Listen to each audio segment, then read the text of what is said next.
Time passes by slowly when you were a cat, hanging out by the window watching the clouds pass by, the birds taking brave leaps between the branches. That's all part of being a house cat. It is not an easy job. However, it is not the hardest either. Mr. Pebbles is what humans call British Shorthair. He does not understand that term.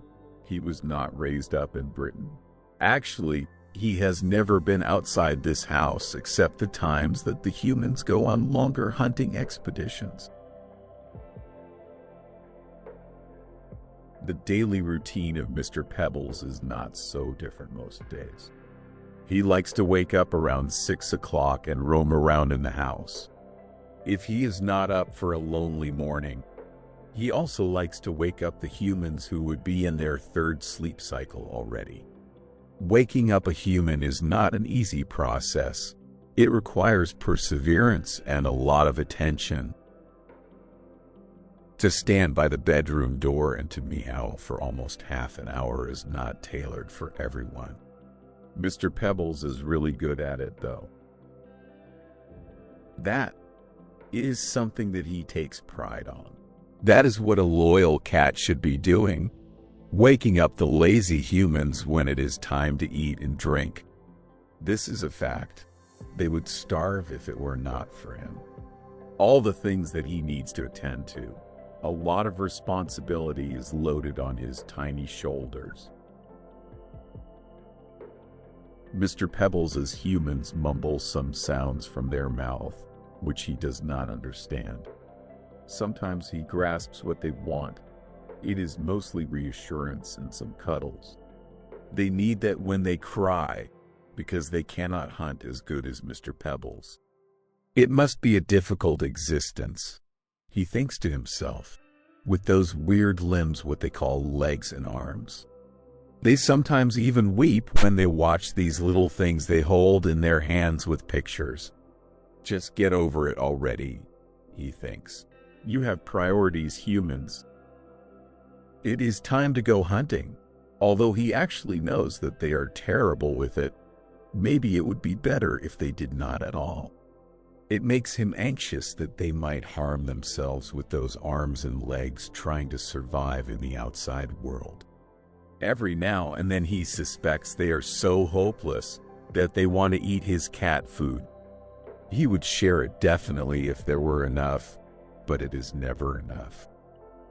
Humans, clumsy, sweet creatures in their own petty existence.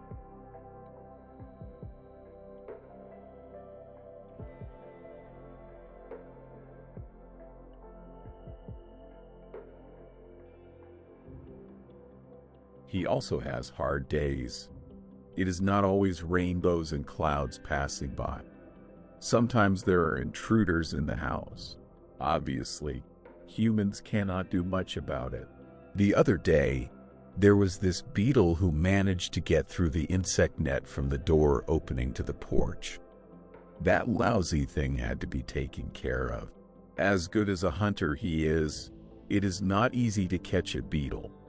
They are fast creatures running around in zigzag patterns almost like Army Special Forces, and they always mock him. "Oh, you can't catch me. I am here. I am there. Where am I now?" The last one he managed to hunt, or maybe to put into perspective, that he managed to scare off is the one called Hank. Hank is a nasty piece of a beetle. He has a dirty mouth and he is so mean. He always runs to the kitchen where the humans keep Mr. Pebbles' food.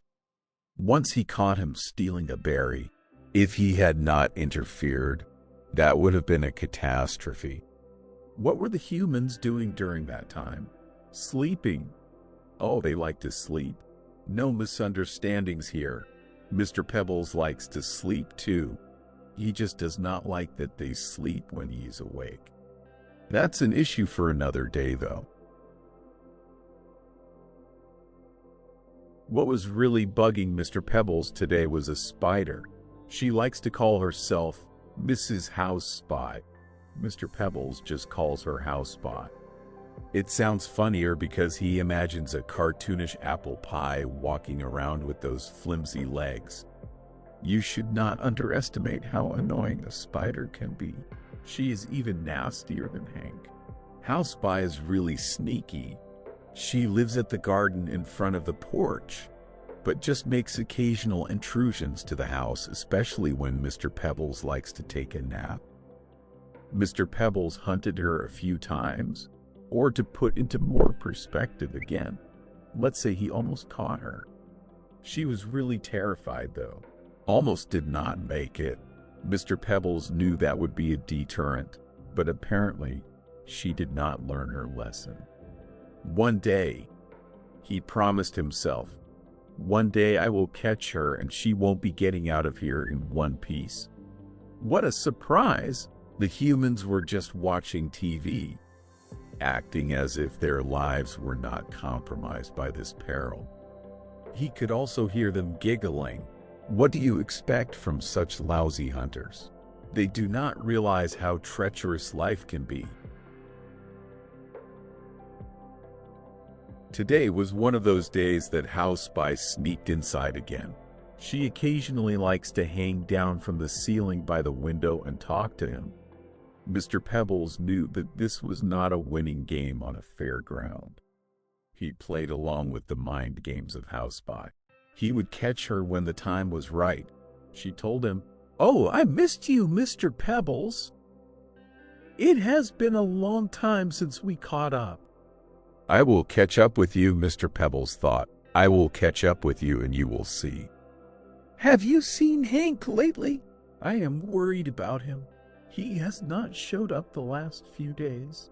Mr. Pebbles answered, I do not care about that bug. You know, that House Spy. Let's be honest here, Mr. Pebbles. You know as well that you care about Hank. The other day I watched you let him take even some of your food. Mr. Pebbles grumped. Not really.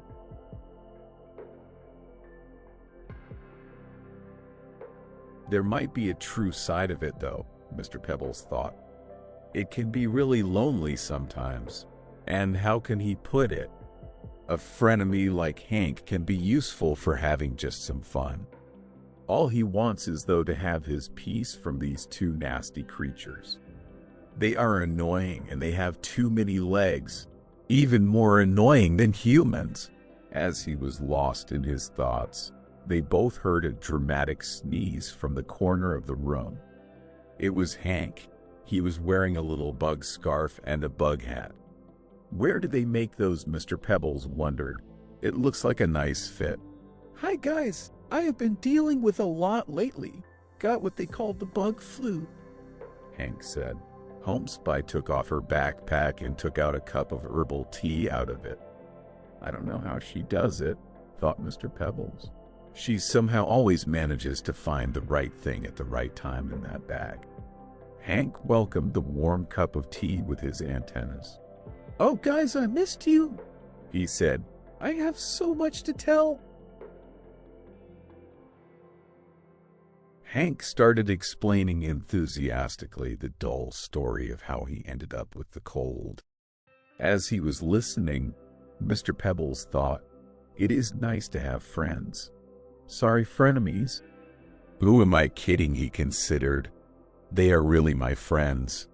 Every now and then, all you need is a cup of tea, someone to share it with, and a few white puffy clouds in the blue sky.